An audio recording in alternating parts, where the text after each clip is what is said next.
Saya akan sebutkan misal salah satu contoh kisah. Ibnu Qayyim rahimahullah Al-Jauzi mengangkat kisah tentang Abi Qudamah, ya. Seseorang yang disebutkan namanya oleh beliau. Sudah pernah saya sebutkan cerita ini belum? Selalu belum, ya. Baiklah.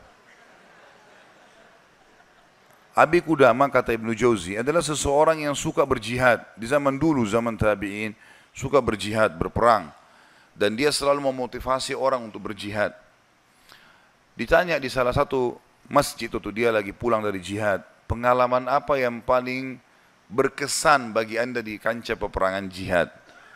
Dia bilang, kisah seorang anak muda yang bertemu bidadari. Maka orang tanya, seperti apa ceritanya? Dia bilang, satu waktu saya pulang ke negeri saya, di kotanya. Kemudian saya motivasi orang untuk berperang, berjihad. Disampaikanlah motivasi, ayat-ayat, hadis, kisah-kisah nyata.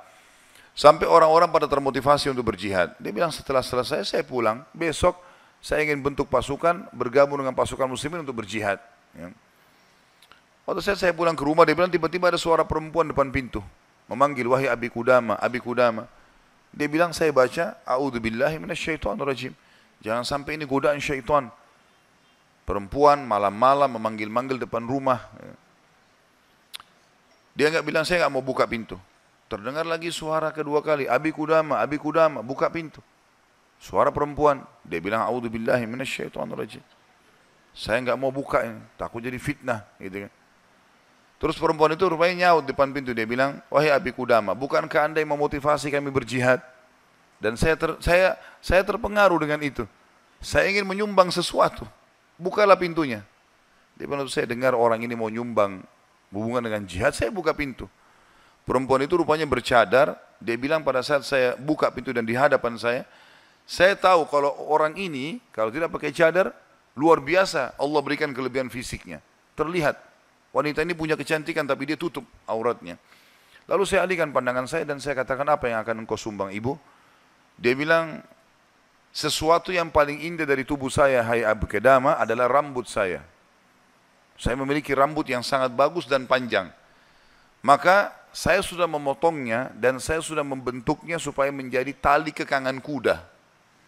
Maka saya minta agar rambut saya ini engkau jadikan tali kekangan kudamu, agar minimal rambutku ikut berperang.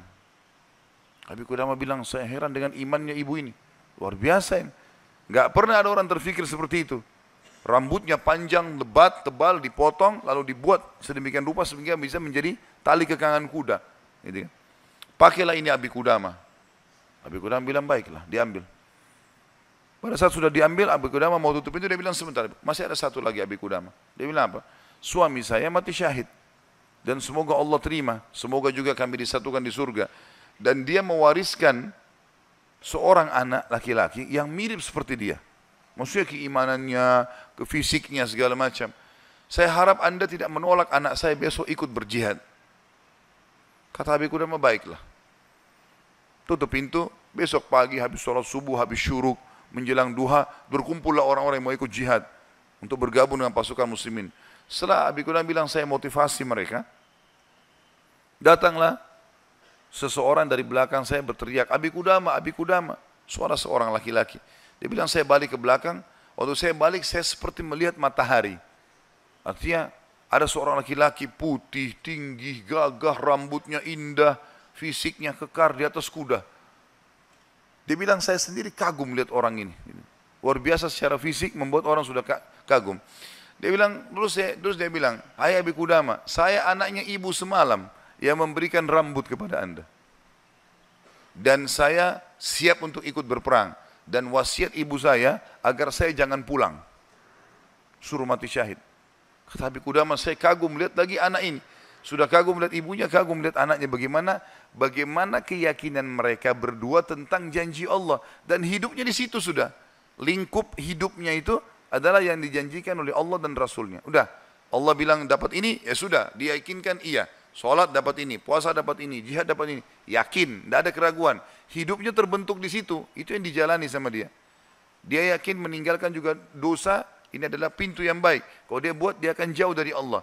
Maka dia berada di lingkup itu, kendaraan itulah. Kata Abi Qudamah, baiklah anak muda, kau masih muda, gitu kan. Saya akan letakkan kamu di bagian belakang pasukan. Anak muda itu diam. Dia bilang, Abi Qudamah bilang, ini saya tentu simpulkan ceritanya ya, karena saya tidak hafal secara lafaz letter tentang kisah, tapi saya datangkan poinnya gitu. Kata Abi Qudamah waktu perang lagi berkecamuk, tiba-tiba anak muda ini sudah ada di depan. Lalu saya lihat dia, dan memang di pikiran saya dia bilang cuma anak muda itu saja. Saya datangin dia, hai anak muda mundurlah. Kamu masih muda, belum berpengalaman, gitu kan. Saya khawatir atas dirimu. Dia bilang, wahai Abi Qudamah, Allah berfirman, hai orang-orang beriman, kalau kalian bertemu dengan orang kafir, jangan kalian mundur. Allah bilang, jangan mundur, Anda suruh saya mundur, gitu. Gitu. Kata Abi Qudamah, saya nggak bisa bantai ini karena dia pakai ayat. Gitu. Maka saya pun berada di sebelahnya sampai akhirnya karena perang lagi berkecamuk terpisahkan, otomatis terpisahkan. Waktu pasukan lagi istirahat, saya coba cari anak muda ini. Saya nggak cari, pikirannya sudah nggak ada yang lain. Targetnya anak muda ini gitu. Itu betul-betul menarik perhatian dia. Dia bilang begitu saya lihat orang lagi istirahat semuanya karena capek berperang.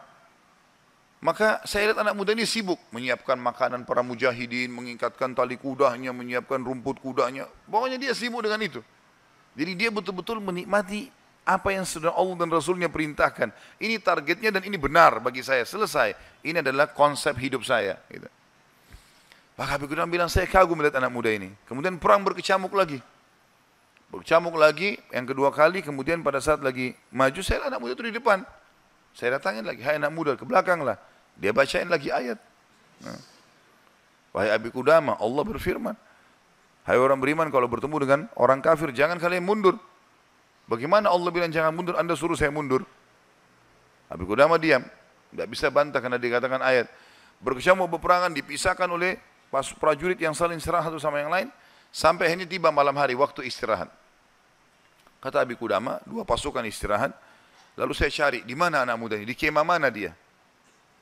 Cari-cari sampai dapat kemahnya. Kata Abi Qudamah, waktu saya masuk dalam kemahnya, saya temukan anak muda itu sedang tertidur dan senyum. Senyum lebar gitu. Saya penasaran anak muda ini lagi mimpi apa gitu. Dia bilang saya tunggu sampai senyumnya sudah redah. Kemudian saya tepuk, bangunkan. Hai anak muda bangunlah. Apa yang kau lihat dalam mimpimu? Kata anak muda ini, demi Allah wahai Abi Qudamah, saya melihat saya masuk ke surga. Saya masuk surga, saya lihat taman-taman, saya lihat pelayan-pelayan, lihat luar biasa surga yang luas. Dan saya lihat seorang wanita yang sangat cantik, saking cantiknya sampai saya tidak sabar untuk menjamahnya. Gitu kan. Lalu dia mengatakan, belum waktunya hai suamiku. Padahal sebenarnya anak muda ini belum menikah. Ya. Lalu dia bilang, engkau, perempuan itu bilang, engkau akan bertemu dengan aku besok siang. Kata anak muda itu, setelah itu Anda bangunkan saya. Dan saya berharap Allah membuat saya mati syahid besok. Gitu. Untuk mendapatkan apa yang Allah janjikan. Yang jelas, kata Abi Qudamah, saya kagum. Artinya Abi Qudamah pun sekian tahun berjihad belum pernah mimpi seperti ini. Gitu kan?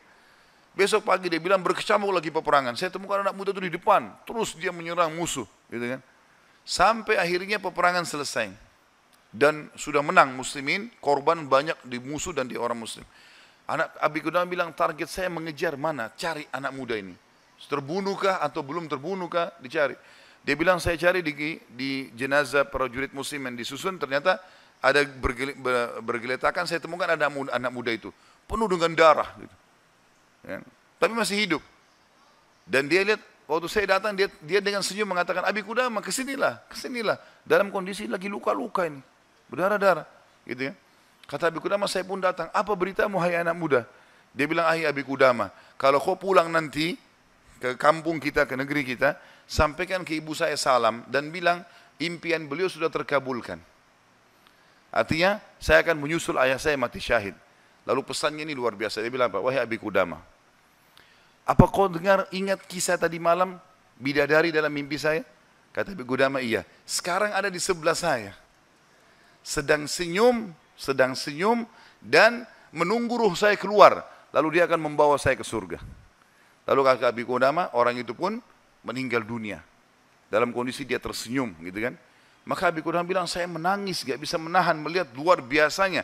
Ibunya luar biasa, anak muda ini luar biasa. 17 tahun, punya kelebihan fisik yang mungkin tadi saya bilang, kebanyakan kita di Indonesia dihabiskan pada hal yang foya-foya, coba-coba kemaksiatan. Ini semua omong kosong nih, dari syaitan, bukan begitu. Anak muda ini dididik oleh ibunya untuk targetnya surga.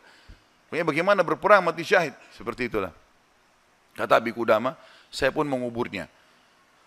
Waktu kami pulang ke negeri kami, target saya ke rumah ibunya. Bukan ke rumah saya lagi. Orang semua pada pulang ke rumahnya, ketemu keluarganya. Dia bilang, saya cari ibunya anak muda itu. Begitu dapat rumahnya, saya ketuk pintu, dibuka. Ibu itu buka. Ibu itu begitu lihat, saya tahu Abi Qudamah. Dia bilang, wahai Abi Qudamah, apa kau datang berbelasungkawa atau kau datang untuk membawa berita gembira? Kata ya Abi Qudamah, apa maksud anda ibu? Dia bilang, kalau anda pulang mengatakan anak saya ikut pulang bersama anda, berarti itu belasungkawa. Saya enggak mau anak saya pulang. Mau mati syahid. Tapi kalau anda bilang anak saya mati syahid, berarti itu berita gembira.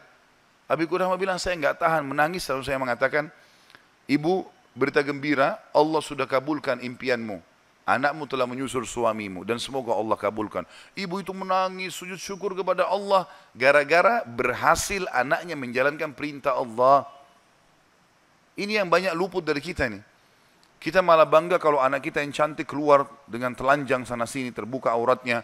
Atau mungkin meninggalkan pesantren dan sekolah di sekolah yang tidak ada pendidikan agamanya. Atau keluar ke negara-negara kafir yang akhirnya mereka terdidik dengan hal-hal yang tidak baik. Hanya karena bangga dengan urusan dunia, bukan bangga dengan urusan akhiratnya. Padahal itu tanggung jawab kita. Jadi teman-teman sekalian, menanamkan muraqabah, yakin kalau Allah mengawasinya, yakin akan janji Allah terhadap ibadah yang dia kerjakan, yakin ancaman Allah kalau dia melanggar, maka ini poin yang sangat penting, ini yang sedang kita bahas. Masalah bagaimana dia mendidik jiwanya dalam masalah muraqabah.